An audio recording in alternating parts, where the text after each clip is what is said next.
आएगा उसको भयंकर दंड दिया जाएगा। अंगद जी वैसे ही डरे थे कि पिताजी की तो हत्या कर दी गई है, मौका मिलेगा तो हमारी बलि चढ़ेगी कि तुमने आज्ञा पालन नहीं की इसलिए मारे गए। तो बड़े डरे, पर स्वयं प्रभा ने पहचान लिया तो कहा अच्छा एक बात बताओ, ये सूत्र आपको ध्यान रखना पड़ेगा, इसको पकड़ कर रखना। स्वयं प्रभा ने पूछा कि तुम जानकी को खोज रहे हो? बोले हां। तो आंख बंद करके सुख खोज रहे हो कि आंख खोल करके? बड़ा अटपटा प्रश्न था। कोई किसी को खोजेगा तो आंख खोल करके ही खोजेगा। अंगद ने कहा कि जब से निकला हूं तब से आंखें नहीं बंद की। 1 महीने हो गए कि हम खोज रहे हैं, वन में, गुफाओं में, सब जगह, सोया तक नहीं हूं। उन्होंने कहा तुम्हारा खोजने का ढंग ठीक नहीं है। क्या ढंग ठीक नहीं? बोले शांति आंख खोल कर नहीं मिलती है। आंख मूंद, आप लोग आंख मूंदो और आंख मूंद लो और हम तुमको जानकी तक पहुंचा देंगे, तुम जानकी तक तुम्हारी यात्रा हो जाएगी। बंदरों को लगा कमाल है, अभी तक इतने पुरुषार्थ से हम खोज रहे थे, आंख खोलकर खोज रहे थे, ये कह रही आंख बंद करके पहुंच जाओगे। किंतु बड़ी विलक्षणता हुई, आंख तो बंद किया। हम लोग भी ऐसे ही करते, जब गुरुजन हमारे कहते आंख बंद करके ध्यान करो, चिंतन करो, शांति मिलेगी, तो थोड़ी देर आंख बंद करके बैठते, फिर खोलते, मिली कि नहीं मिली। महाराज अब उस पर पूर्ण विश्वास नहीं था। ये आंख तो बंद कर लिए क्योंकि उसके अलावा कोई साधन नहीं था, और आंख बंद किए। थोड़ी देर के बाद सोचे कि आंख तो बंद है, पहुंचे कि नहीं पहुंचे। ऐसा तो नहीं आंख बंद करा के सबको खाई जाएगी। अरे चल क्या किसका पता, कोई परिचय है नहीं, कोई खतरा तो नहीं है। तुलसीदास जी महाराज लिखते हैं कि जो आंख खोल दिया तो सब समुद्र के किनारे बैठे थे। हमारे एक संत ने बड़ी निराली बात कही। उन्होंने कहा यदि स्वयं प्रभा की आज्ञा मान जाते हो और आंख नहीं खोलते तो सब जानकी के सामने ही बैठे पाते। ये ज्ञानी भक्त, ज्ञानी पुरुष का, महापुरुष का संकल्प है। जो आपका काम आपके पुरुषार्थ से नहीं होगा, मैं आपको गारंटी से कहता हूं, कोई आपको योग्य गुरु मिल जाएगा और वह संकल्प कर देगा तो चुटकी में हो जाएगा। किंतु बस फर्क इतना है कि उस पर आपको विश्वास करना पड़ेगा। अगर विश्वास की पूंजी नहीं होगी तो आपके जीवन में सफलता मिलने वाली नहीं है। तो ये स्वयं प्रभा जो थी, नाम ही उसका स्वयं प्रभा है, इसने महाराज उनको समुद्र तक तो पहुंचा दिया। उसकी यात्रा आप जानते हैं। तो हमारे जीवन में ये जो सूत्र में दे रहा हूं हनुमत चरित्र के माध्यम से, 2 बातें ध्यान रखने लायक हैं। आप यदि सकाम हो तो घबराओ नहीं, बिल्कुल घबराने की जरूरत नहीं है। सकामता का संबंध भगवान से रखो, अपने गुरुजनों से रखो। और हमारे पूज्य भक्त प्रवर श्री संत कोकिल जी महाराज का, भक्त कोकिल हमारे साईं जी का सिद्धांत तो बड़ा अनोखा है। वो कहते हैं संतों से भी मत मानो, गुरु ग्रंथ साहब से मांगो। अगर कुछ मांगना है तो गुरु ग्रंथ साहब से मांग लो। वो तो कहते संतों से भी मत मांगो, संतों को काहे को परेशान करते हो। साईं कहते उनको परेशान करने की जरूरत नहीं है, भगवान से मांगो, क्योंकि वो साक्षात भगवत स्वरूप ही है। वो ग्रंथ भी साक्षात भगवान का ही विग्रह है। वो ग्रंथ भी, जैसे हमारे यहां भागवत महापुराण भगवान का विग्रह है, वैसे गुरु ग्रंथ साहब भी भगवान का ही विग्रह है। तो कहते थे उनसे मांग लो। तो मांगने की यदि कामना है तो अपने इष्ट के सामने बिल्कुल बेफिक्र होकर के मांगो, आपको वो भी मांगना एक दिन छुड़ा देंगे। और दूसरी बात, 2 सूत्र और ध्यान रखिए।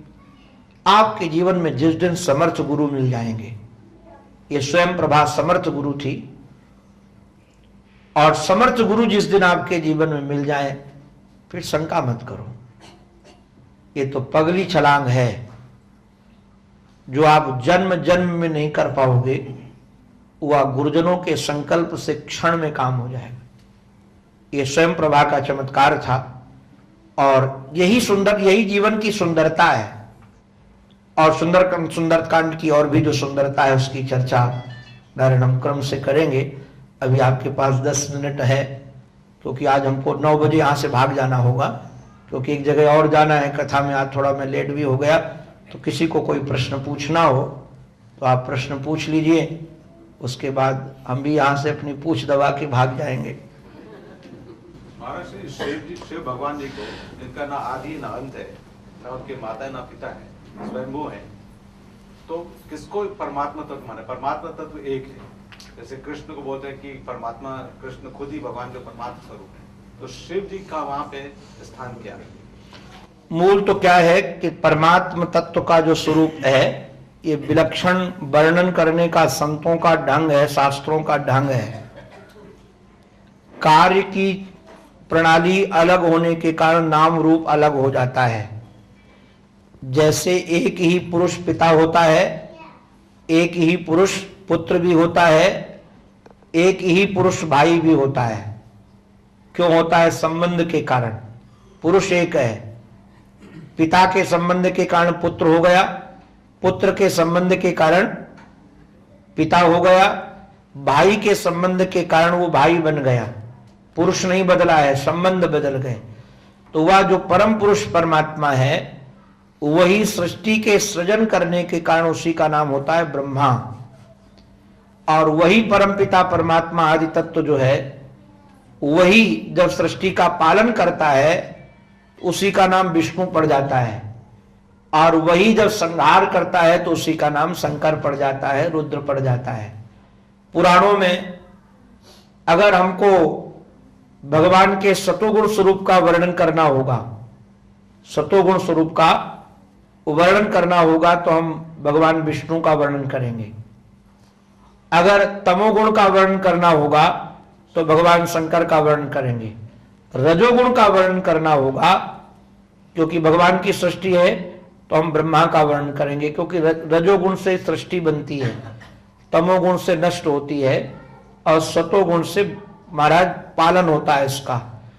तो ब्रह्मा विष्णु महेश ये तीन नहीं है, तीनों एक ही है। नाम रूप इनके जो अलग दिखते हैं वो कार्य शैली के आधार पर। तो जहां ब्रह्मा के रूप में भी सृष्टि का वर्णन किया जाता है, जैसे शक्ति का वर्णन आप देवी भागवत पढ़ोगे तो लगेगा सब कुछ शक्ति भगवती ही है। वो भगवती का जो वर्णन है वो पुरुष परमात्मा रूप में ही है, वो परमात्मा से अलग नहीं है, परमात्मा स्वरूप ही है। इसमें एक ध्यान देना है, अनेक में एक का दर्शन कल मैंने कहीं प्रयोग किया था। अनेक में एक का दर्शन, एक में अनेक का दर्शन, ये हमारे सनातन धर्म की एक अद्भुत प्रणाली है। क्योंकि जब सृष्टि परमात्मा ने बनाई है तो सब जगह हम परमात्मा को देख सकें। अगर एक रूप में ही आप परमात्मा को देखोगे तो सब जगह परमात्मा को नहीं देख पाओगे।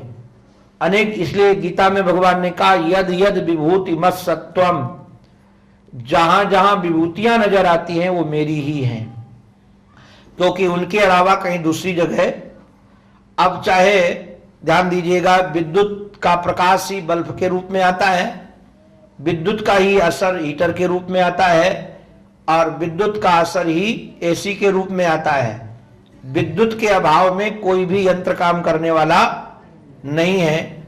उस परम पिता परमात्मा का नाम आप किसी रूप में रख लो, गॉड रख लो, खुदा रख लो, परवरदिगार रख लो, राम जी रख लो, कृष्ण रख लो, शिव रख लो, शक्ति रख लो, गणेश रख लो, आपको जो भाए, क्योंकि अनेक रूप हैं। जैसे आपकी देवी जी भी आपका नाम कोई प्राइवेट रख रखी होंगी, तो वो भी कोई नाम रख लिया जाए तो चलेगा, प्राइवेट नाम भी चलेगा जी। कलयुग में सिर्फ कृष्ण को ही मानता क्यों दी जा रही है कि कृष्ण ही परमात्मा है? शिव की आराधना, स्तुति या पूजा में मूल क्या है कि जिसके साथ हमारे गुण मिल जाते हैं, जैसी हमारी प्रवृत्ति होती ना, वैसे मित्र खोजते हैं और वैसे ही हम ईश्वर खोजते हैं। तो कृष्ण का जीवन इतना सरल और सहज है कि वैसा जीने के लिए सबको सहज लगता है, ऊपर से, अंदर से नहीं। अंदर से कृष्ण जैसा जीवन जीने की कला मिल जाए तो उससे बढ़िया कुछ नहीं है। ऊपर से उनकी लीलाएं बड़ी रसीली लगती हैं, किंतु अंदर का जो असंगता का भाव है, वह हम जी नहीं पाते। भगवान शंकर अंदर से भी असंग है, बाहर से भी असंग है। भगवान श्री कृष्ण अंदर से असंग है, किंतु बाहर से संग वाले लगते हैं, गोपियों के साथ नाचने लगते हैं, चोरी करने वाले लगते हैं, रथ चलाने वाले ड्राइवर भी लगते हैं, हर रूप में अच्छे लगते हैं। तो हर रूप में वो आते हैं, पक्के हीरो हैं जी। कोई भी पाठ उनको दे दो सब में फबता है। चोर का पाठ दे दो तब भी बढ़िया चोरी करते हैं, रथ चलाने का पाठ कर दो वो भी बहुत बढ़िया चलाते हैं, चुगली कराने का पाठ दे दो तो उसमें भी नंबर 1 है। तो आज के प्राणियों के लिए श्री कृष्ण का चरित्र बहुत रसीला सहज लगता है, इसलिए चित्त अपना उधर खींचता है सब वही। अब जो जैसे संत प्रवर श्री सूरदास जी महाराज को भगवान श्री कृष्ण का केवल बाल चरित्र ही भाया, वो पूरा जीवन स्वीकार नहीं किए। आप देखेंगे सूरदास जी महाराज, हमारे अष्टछाप कवियों में सूरदास जी महाराज दिव्य महापुरुष हैं, उनका पूरा का पूरा जीवन भगवान के बाल लीलाओं में ही समटा नजर आया। उनका चिंतन, उनका कई लोगों को बच्चे ही भाते हैं, बड़े हो जाने के बाद भाते नहीं हैं, तो उनको बच्चे के रूप में भगवान भाए। तो भगवान को तो जिस भाव से भजो उस लिए भाव से, भगवान शंकर को भी चाहने वालों की संख्या कम नहीं है।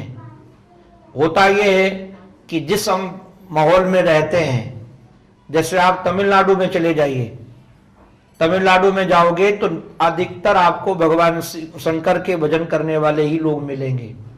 आप वाराणसी की तरफ चले जाइए, उज्जैन में चले जाइए, हर ढंग के साधक हैं। किंतु होता क्या है, हम लोग जहां रमते हैं ना, जैसे हम वृंदावन में रहते हैं तो हमको तो सब लाला के ही भक्त नजर आते हैं, और जो भगवान शंकर के भगत होते भी है वो भी लाला के भगत बन जाते हैं। वहां भगवान शंकर भी लाला के भक्त बन करके नाचते हैं, वो भी दिव्य स्वरूप है उनका। तो तीनों को चाहने वाले, और वैसे भी आपको प्यार करने वाला व्यक्ति अच्छा लगता है कि संहार करने वाला?